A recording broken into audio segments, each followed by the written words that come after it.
My parents only ever loved my brother, the golden child. Jason could do no wrong in their eyes, and it was like I was invisible half the time. From the time I was little, they always gave him the best of everything: the new toys, the attention, the compliments. Jason got praise, and I got ignored. If Jason so much as glanced at a test, they praised him for being a genius. If I brought home a good grade, I barely got a nod. By the time I was 15, I was used to being overlooked. But I also made up my mind that I would make it on my own. I was done hoping for the validation that never came. I started working part-time at the grocery store after school, setting a goal for myself. I was going to save every penny to start my own business. I didn't want to rely on anyone but myself. Over the next few years, while Jason lived rent-free and hopped from one half-hearted hobby to the next, I was busy working. I missed out on parties and events with friends, saying no to a lot just to save. But by the time I was 25, I had saved over $37,000. It took years and a lot of sacrifices, but it was worth it. Then, finally, I was ready to move forward with my dream. I wanted to open a small cafe, a place where people could come, relax, enjoy great coffee, and support local artists. I had been saving designs, pinning ideas, and studying business books on the side. I wanted a place of my own, something permanent that no one could take from me. The day I decided to tell my parents, I was nervous but excited.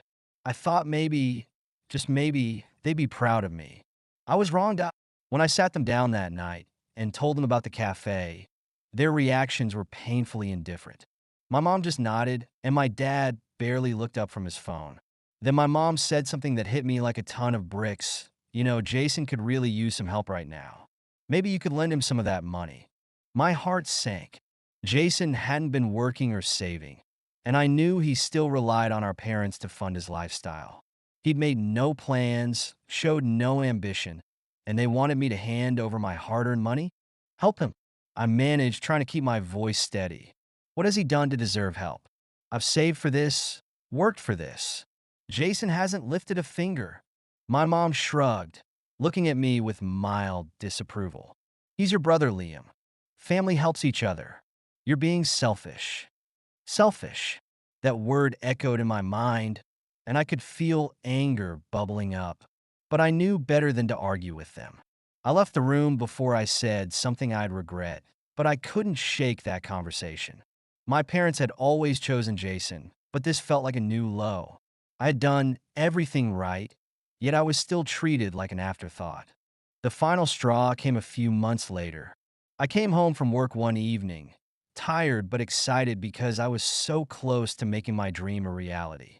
I went to check the lockbox where I kept my savings, and it was gone. All $37,000. Years of work vanished. It didn't take long to figure out who'd taken it. Jason didn't even try to deny it. Mom and Dad said it was fine. He said, that same smug grin on his face. They said, you want to help me out. I stormed downstairs to confront my parents, but my mom just looked at me with that same blank look she always gave me. Liam, he needed it. You can always earn it back. I was devastated. That night, I packed up what little I had and left.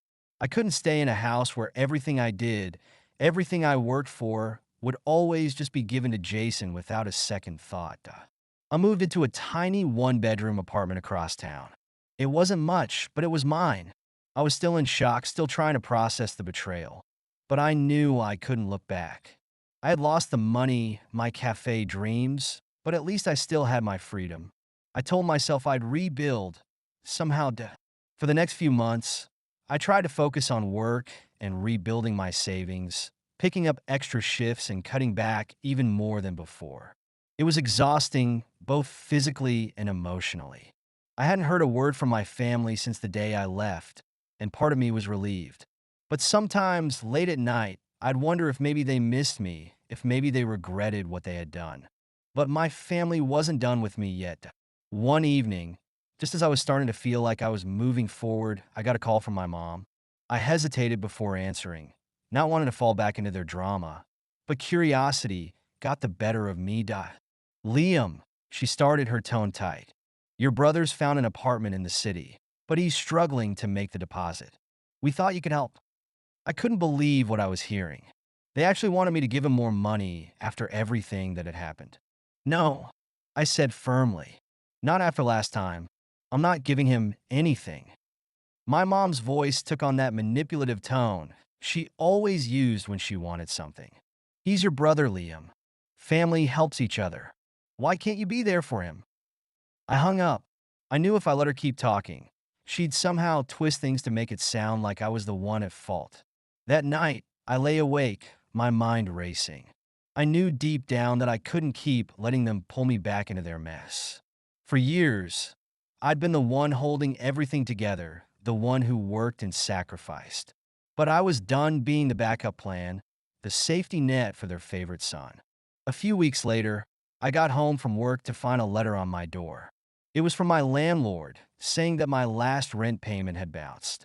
Confused, I went to the bank, only to find out that someone had accessed my account and withdrawn $3,000. I didn't need to ask who did it. Jason had somehow gotten into my account, probably with my parents' help. I called my mom, barely able to keep my voice steady. Did you give Jason access to my account? She didn't even try to deny it. He needed the money, Liam. You weren't willing to help, so we had to do something. You'll make it back. That was it. I told her never to contact me again and blocked her number. I was done.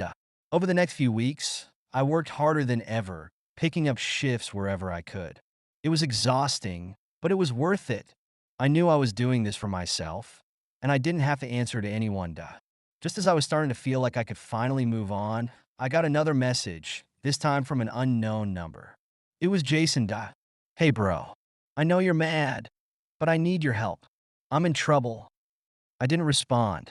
I knew he'd just keep coming back, expecting me to bail him out over and over again. But I was done being used. For the first time in my life, I was free. I didn't have much, but I had my freedom, and that was worth more than anything they could have ever given me.